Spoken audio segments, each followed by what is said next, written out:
All right, so if you guys haven't seen it, this is the whole turbo setup that we got going on. The little thing flies. All right, so what we're gonna do now is we need to lift this up to put fresh motor mounts on it because the motor mounts are no good. And, well, we don't know if they're no good. They're just stock motor mounts, so they're probably not that good. And then we need to pull all of this off and all of this off and the whole front end, drop the front end down, change the cross member. And we're changing from these modded knuckles that we built and modded lower control arms to a fresh set of Wisefab stuff. So, yeah, that's what we're going to be doing now. So first thing we're doing is we're going to be taking the tie rods off, so then we can take the spindles off and take it all apart. So here we go.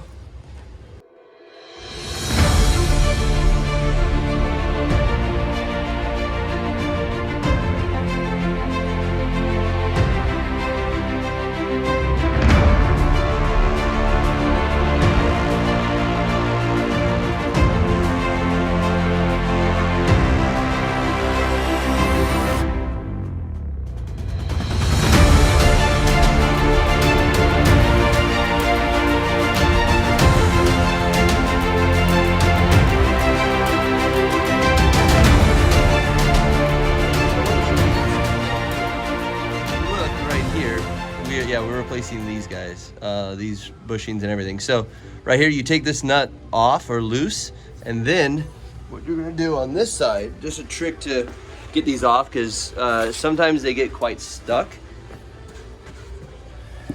is I will go like this and take a pry bar right in here and hit it with a hammer.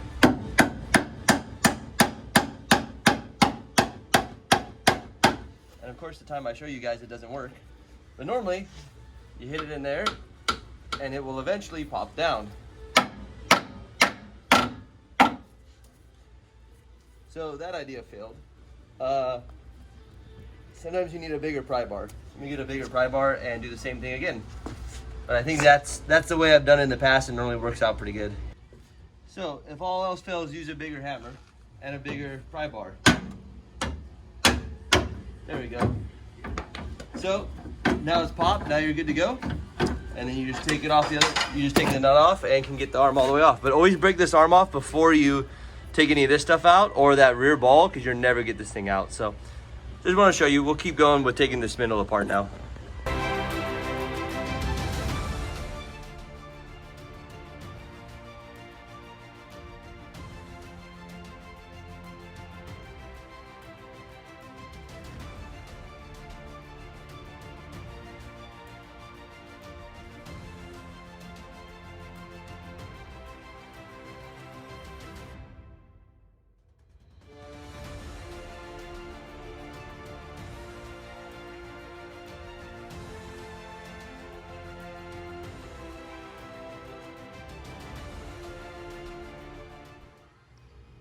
All right, so to take the whole front end off of a E36, this is what we ended up using: a 13, a 14, a 16, an 18, a 19, and a 7/8. This was for the big bolt for the this guy.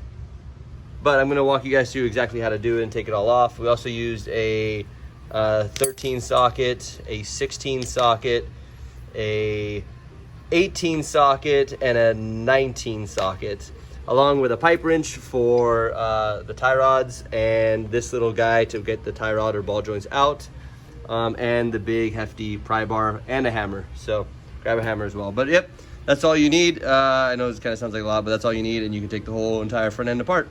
So it'll look like this by the time you're done, like chaos. But we'll show you how to do it.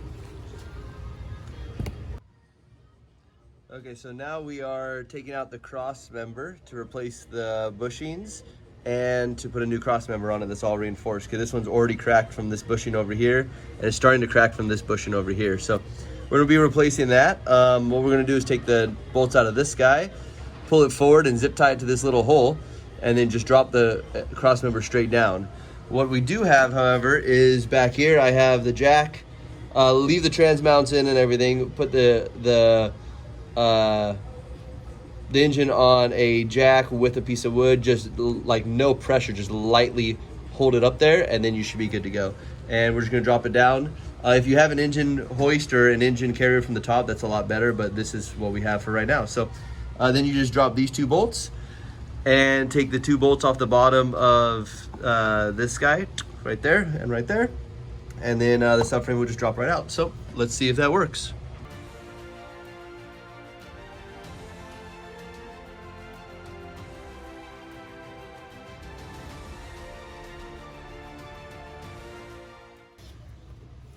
Okay, so here's the Condor Speed Shop ones that we took off. This is how it was when I got the vehicle. This one is pretty good, it's not broken, but I think that's because the peg fell out right now when I lowered it down, and the peg is missing off of here. So not too sure on that one, but it is starting to tear up right there. And this side is not looking so great. This one's completely torn out. This is all kind of warped at the bottom too. So, and it's only, I think it's been on for maybe a year of drifting with stock power. So I was kind of worried about doing it with, you know, some big boy power now. So we have all new Garagistic stuff. We're gonna use another subframe because this subframe is not gonna work. That's just a lot to repair.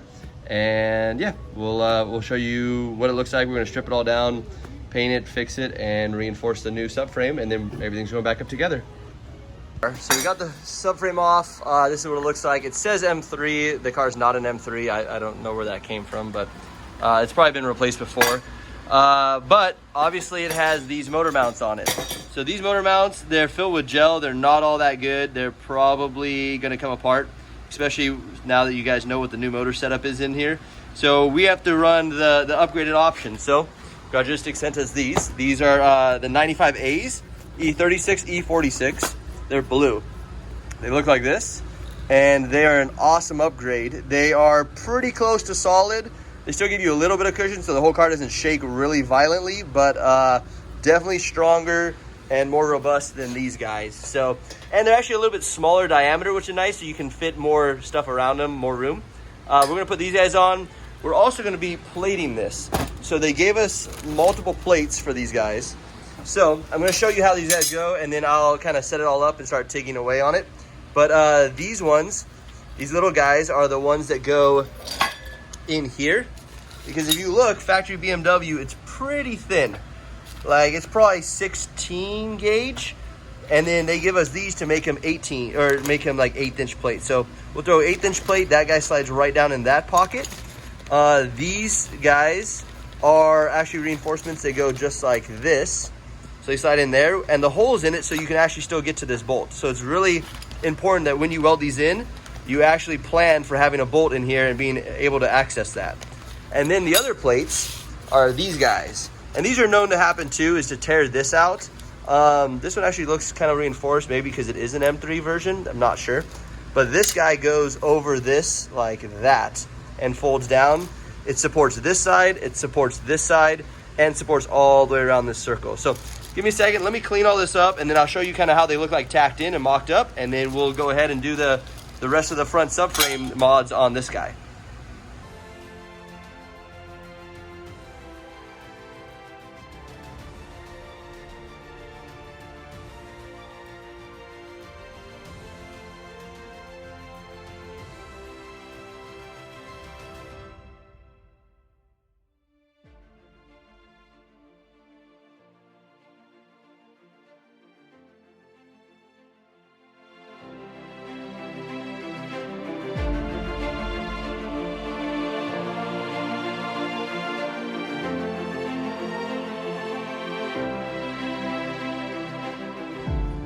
So I wanted to show you guys this part. So this is the little metal plate that they give you for the piece that goes right here. It basically looks like that. And how it fits is it fits down around this collar quite nicely, like boop, right like that. So instead of us trying to cut it all, which I've seen people do, they make tabs on it ready to be pre-broke. So it's, I believe it's laser cut all the way through right here on both sides, like that. And then all you do is kind of put it in a jack, or not a jack, in a vise, and then hit it. So we're gonna try and do this.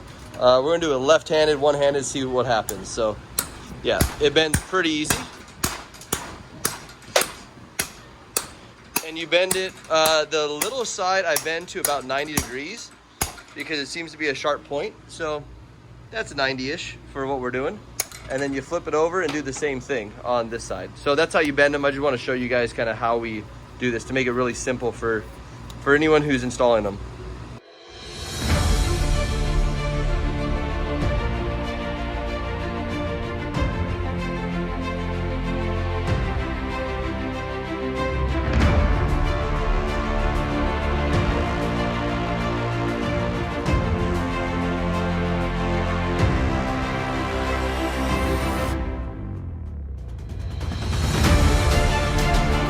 Welded up. You can tell the plates are in from up here, and then it's welded this guy around, all welded through here, and that's pretty much the finished product. It looks just like that. So we ended up making it because there's a little bit more to fill than I thought, but yeah, it came out pretty well for being, you know, 30-year-old metal. We got some heat in the bottom, you can tell there, and yeah, I think it looks pretty good. So next what we're gonna do is let it cool down, then we're gonna rattle can it and paint the whole thing nice and black so it's all fresh and original looking, and get it back on the race car. So yeah, stay with us on this. Yeah, hold up, here we go. All right, so these are the Garagistic ones. They are 95A 3646, so I believe they're the same.